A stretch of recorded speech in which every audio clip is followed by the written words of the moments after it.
Baik. Selamat pagi Bapak yang kami hormatin. Di sini kami kelompok sehat akan mempresentasikan hasil kerja kelompok kami.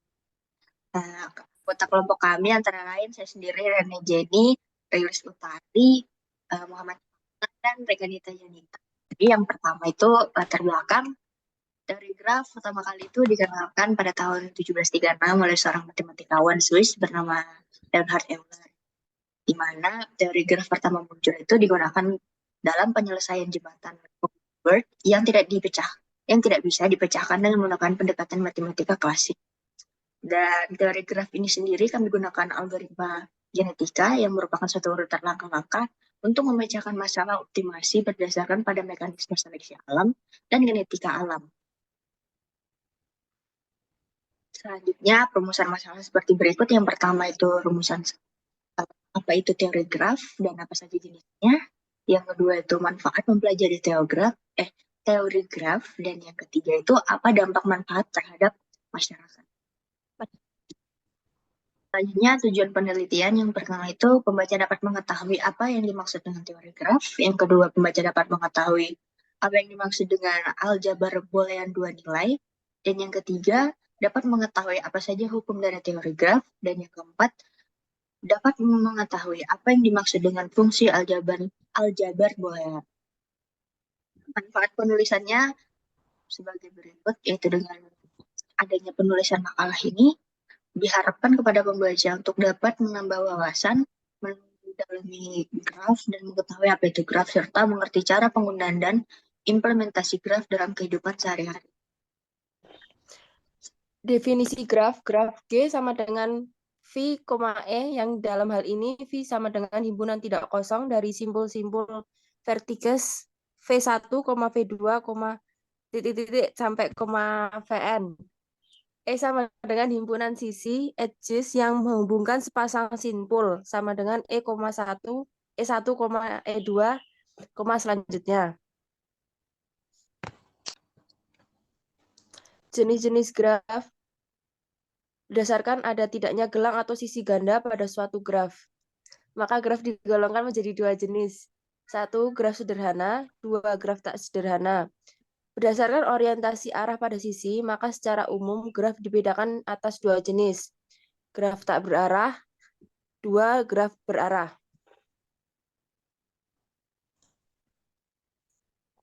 Untuk keterhubungan, sebuah graf disebut terhubung jika untuk setiap dua titik terdapat rusuk yang menghubungkan kedua titik tersebut.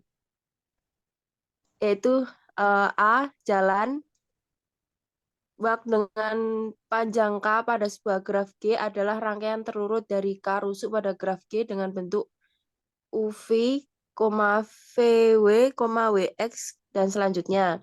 Untuk B, jejak atau trail adalah walk dengan semua rusuk dalam barisan adalah berbeda. C, lintasan atau path adalah sebuah trail tanpa titik berulang. Untuk D, cycle adalah sebuah trail tertutup yang titik awal dan akhir merupakan titik yang sama. Kemudian graf Hamilton, sirkuit Hamilton adalah lintasan yang melalui tiap titik dalam graf tepat satu kali. Graf Hamilton adalah graf yang memiliki sirkuit Hamilton. Contoh sirkuit Hamilton adalah V1, V2, V3, V4 pada G1. Terminologi graf. Berikut ini adalah beberapa terminologi yang penting, yaitu satu, bertetangga. Dua buah simpul dikatakan bertetangga jika kedua simpul tersebut terhubung langsung oleh suatu sisi.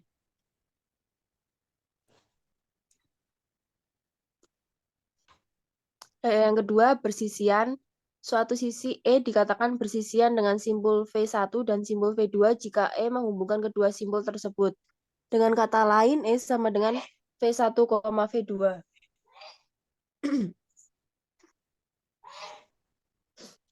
Tiga, simpul terpencil. Jika suatu simpul tidak mempunyai sisi yang bersisian dengannya, maka simpul tersebut dinamakan simpul terpencil.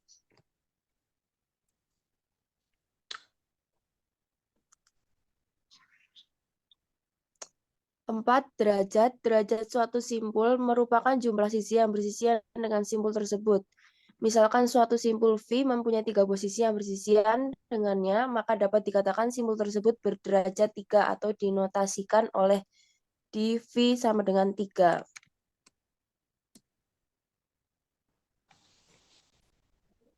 5. Lintasan. Jalur dari suatu simpul awal VO ke simpul tujuan VT di dalam suatu graf G merupakan barisan sebuah sisi atau lebih.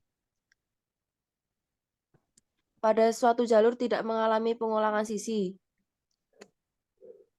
Jalur dapat juga dinotasikan oleh simpul-simpul yang dilewati, yaitu X0, X1, X2, X3, dan selanjutnya. Oke, selanjutnya ada beberapa graf yang sering kita gunakan, yaitu graf lengkap, yang dimana graf lengkap itu graf yang sederhana yang setiap simpulnya ke semua simpul lainnya. Yang kedua ada graf lingkaran, yaitu graf sederhana yang setiap simpulnya berderajat 2. Yang ketiga ada graf roda, yaitu graf yang diperoleh dengan cara menambahkan satu simpul pada graf lingkaran.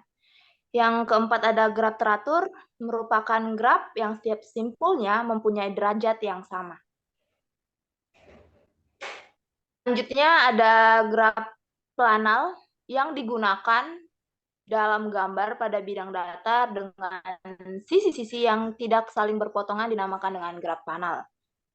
Selanjutnya ada graf bipartit, yaitu sebuah graf sederhana yang dikatakan graf bipartit jika himpunan simpul pada graf tersebut dapat dipisah menjadi 2 himpunan tak kosong.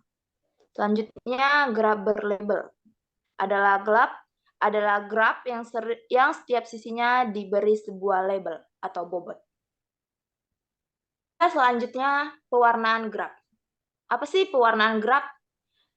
Pewarnaan graf adalah cukup mengoklaskan biaya untuk membuat 3 buah ruangan untuk tempat penyimpanan zat-zat kimia. Jadi ini pada gambarnya tertera, itu contoh pohon biner pada kejuaraan. Selanjutnya penerapan yang pertama itu analisa keuangan, yang di mana graf digunakan untuk menganalisis kinerja keuangan dalam suatu. Kedua dalam bidang ilmu sosial, di mana graf digunakan dalam sosial untuk menunjukkan hubungan antara variabel seperti grafik lingkaran untuk menunjukkan presentasi populasi di berbagai wilayah, atau grafik bata membandingkan angka yang diambil dari survei atau jejak pendapat. Yang ketiga itu dalam bidang pendidikan, di mana graf digunakan untuk membantu siswa memvisualisasikan konsep matematika seperti grafik kartesius untuk menunjukkan hubungan antara variabel atau grafik garis untuk menunjukkan perubahan dalam satu waktu.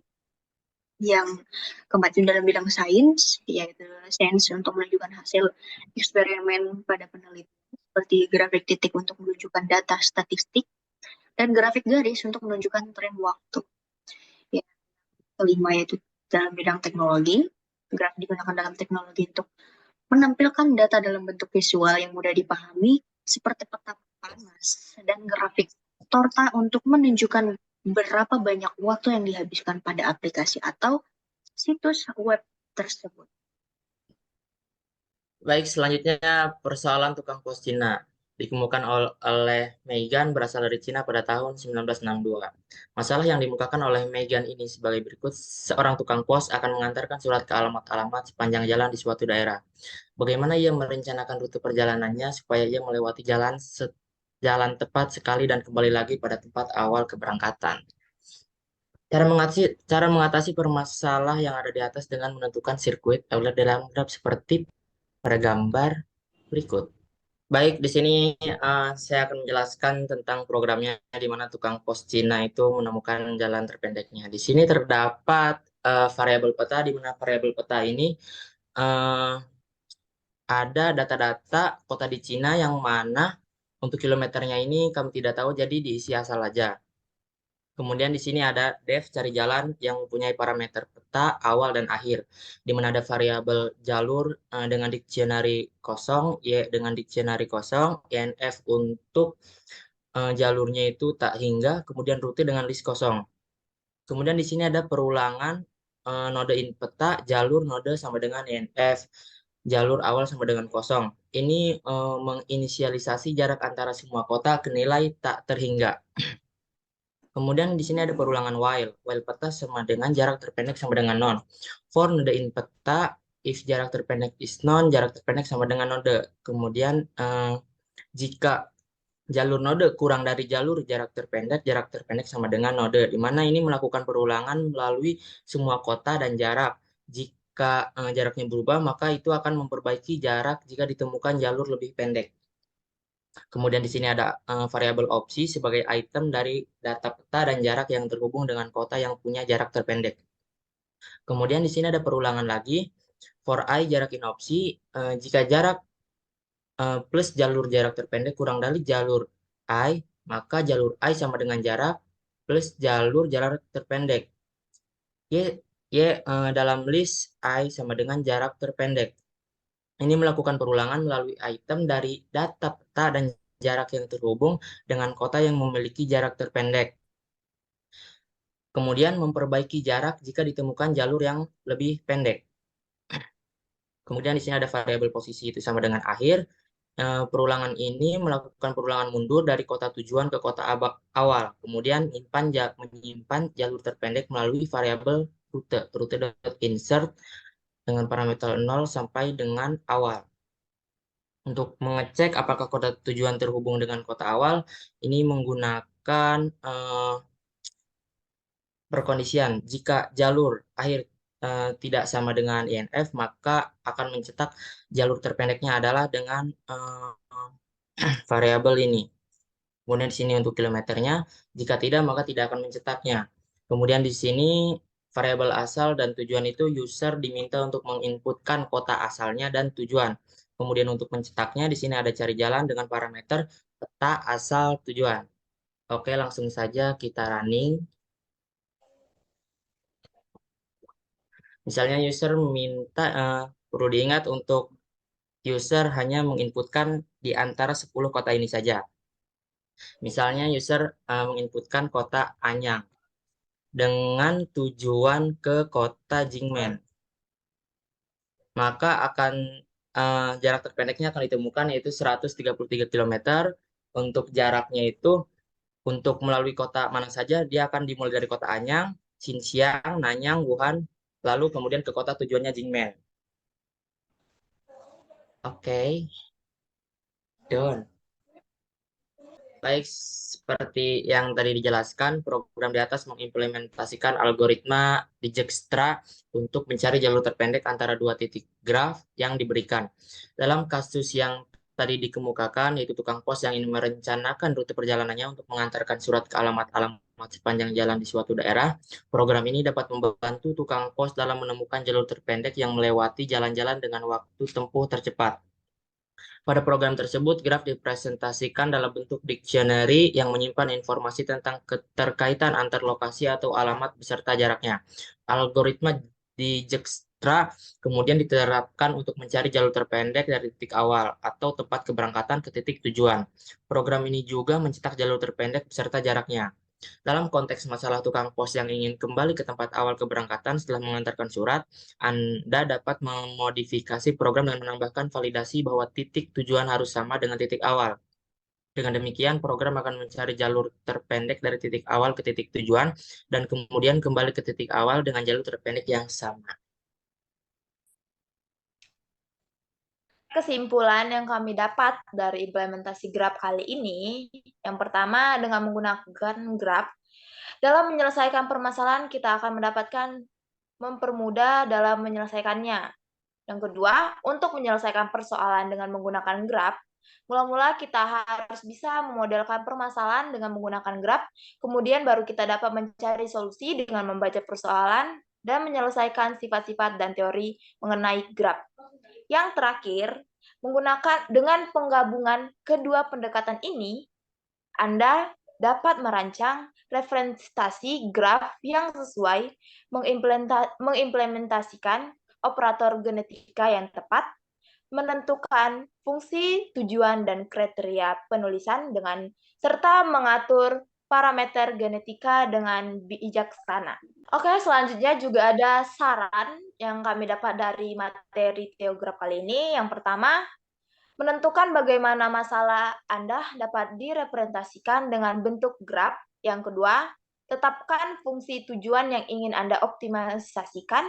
Yang ketiga, desain operator genetika dengan sesuai dengan masalah dan representasi graf yang Anda pilih. Keempat, membuat metrik penilaian yang sesuai untuk mengevaluasi solusi dalam popularisasi.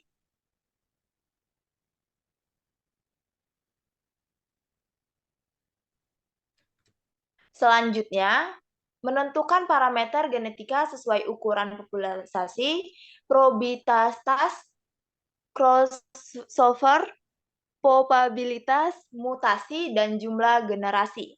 Yang keenam, implementasi algoritma genetika dengan menggunakan representasi graf yang Anda telah pilih. Yang ketujuh, setelah algoritma genetika selesai dijalankan, evaluasi dan analisis solusi yang dihasilkan. Selain itu, jangan ragu untuk merujuk pada literatur penelitian terkait dan implementasinya sebelumnya yang menggabungkan teori graf dengan algoritma genetika. Ini dapat memberikan panduan dan wawasan tambahan tentang cara menghadapi tantangan khusus dalam menggunakan kombinasi ini. Terima kasih atas perhatiannya. Pak. Kami kelompok sehat akan menyelesaikan atau mengakhiri presentasi kami hari ini. Terima kasih jika ada kesalahan dalam penjelasan, pemberi, serta pengucapan dan tingkah laku. Kami minta maaf dan terima kasih.